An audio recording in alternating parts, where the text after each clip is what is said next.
Since I was a kid, my mum has taken me with her to campaign for action on climate change.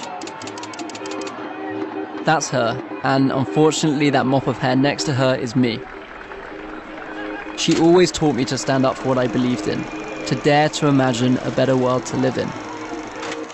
The truth about climate change is it's really easy to be overwhelmed by the scale of the problem. It's easy to think that it won't affect you in your lifetime. However, we are the first generation to grow up learning about it, and we're also the last generation who really get the opportunity to tackle it. As our world leaders prepared to meet for the largest climate conference in history, we decided to partner with WWF to make a short film. Together with the help of my flatmate Tim, who is a cinematographer, and my brother Jack, who's a filmmaker, we joined a science research trip, traveling out to Greenland. We wanted to understand how climate change is affecting our planet right now, and what we as individuals can do about it. This is our changing climate. The effects of our changing climate can be seen all over the world, whether it's increasingly worse storms, droughts, wildfires, or floods. Perhaps one of the biggest threats we face is sea level rise. This is a result of the gradual melt of vast regions of ice, such as Greenland.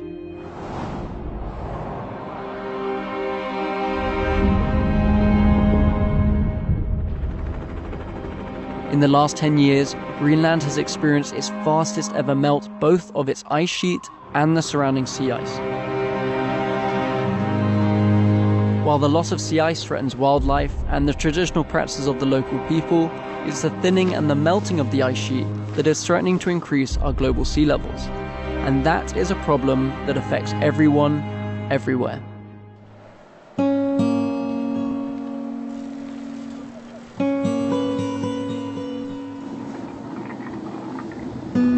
We've just arrived in Kangerlussuaq and we're about to check into the Kangerlussuaq International Science Support and work out the plan ahead for the next week.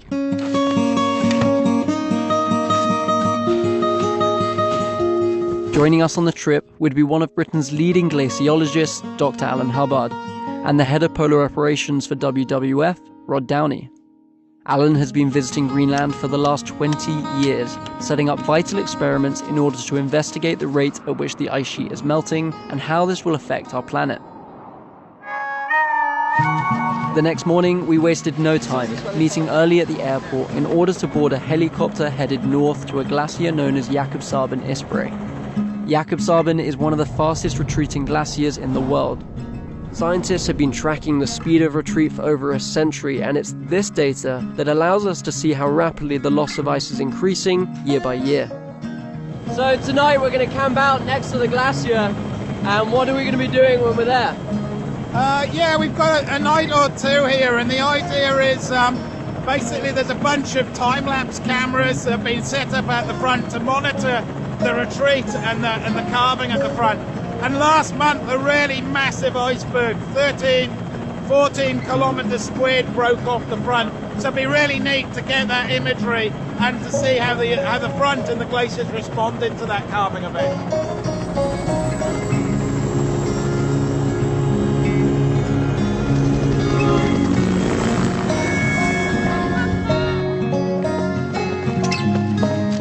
We are on our way now to two of the time-lapse cameras to download their data, which will show us a record of what's been happening to the glacier since 2006. How long have they been here for? Actually here for only a couple of years. And so they're taking a photo of this glacier every 30 minutes? 30 minutes, that's right, and we can take these images, we can map out the front of the glacier as it's retreating backwards in time. We can also do some clever analysis, feature tracking, and see how fast the glacier is moving. In 2008, the team that set up these time-lapse cameras recorded the largest ever carving event to be caught on camera. To give you a sense of scale, this is an image of New York. In the space of just over an hour, a chunk of ice the width of Manhattan and twice the height of its skyscrapers broke off. It's events like these that have led to this glacier retreating faster in the last 10 years than it has in the last 100. So we're standing here now looking at the face of the Jakobshavn glacier, and I can see in front of it icebergs have carved off. Tell me a bit about that process. What happens when a section of the glacier carves off? Basically that big terrestrial reservoir, that storage of water, that's just shunting straight into the ocean, and unfortunately that means rapid sea level rise. It's important to say that calving is a natural event. However, it's being sped up by a number of different processes, such as warmer water that cuts away at the front of the glacier, and by melt lakes that form on the top and drain down, often reaching the bedrock, which can lubricate the ice towards the sea. Alan explained that if all of the ice in Greenland were to melt, it would raise our global sea levels by more than 21 feet. That is enough water to submerge some of our largest coastal cities, such as New York, London, and Sydney, or in some cases entire countries such as Bangladesh or Kiribati in the Pacific. Having retrieved the data that we needed, we headed back to base camp in order to set up tents for the evening ahead. Had a little explore and found somewhere to camp, and as we're setting up the tent, there's this amazing mist coming in from over there, covering the glacier, and we're shrouded in cloud.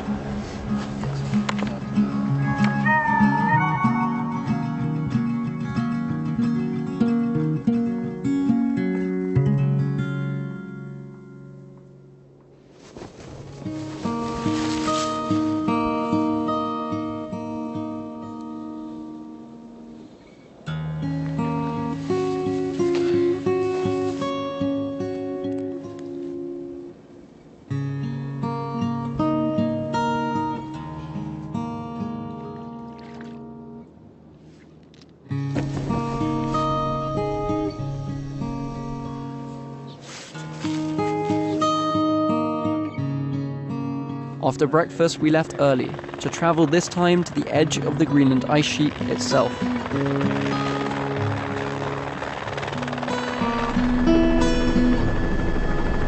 going to visit about 3 or 4 different sites on the ice sheet that I've set up GPS, weather stations, basically instruments for monitoring what the ice sheet is doing. How long have you been running the experiments we're going to visit? Some of the sites here, especially this first one, has been running on and off for 20 years. So this is the longest Greenland ice sheet monitoring experiment there is, basically. That sounds great. I'm looking forward to it.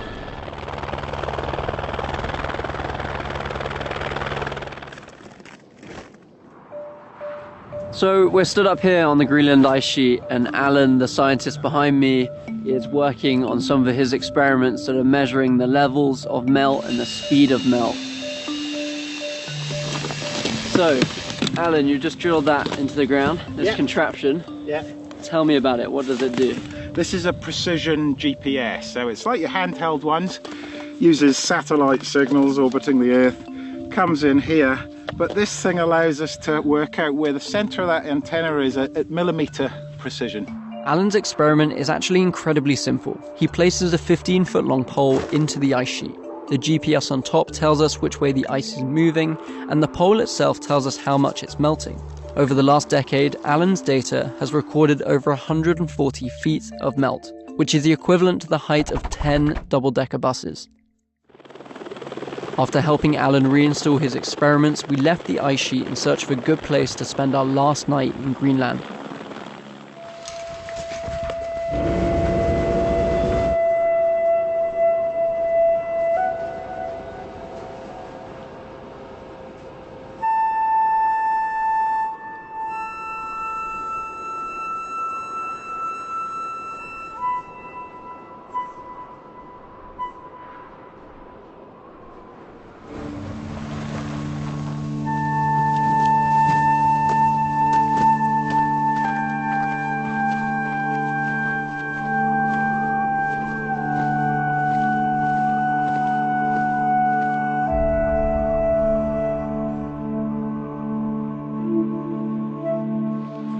So tonight we're camping here on the edge of the glacier.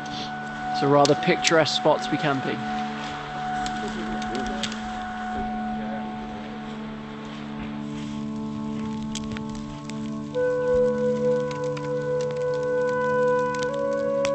We kind of grew up being told about climate change and how big of a threat it is, but I think often people aren't sure what they as individuals can do about it. Climate change is certainly one of the biggest challenges that we face currently as humanity, but I'm actually quite optimistic about this. The technology is there for us to deliver most of our needs without burning fossil fuels already. We just need the political will to move forward with increasing and investing in renewable energies. And I'm really confident that your generation has the capacity to tackle this huge issue in front of us.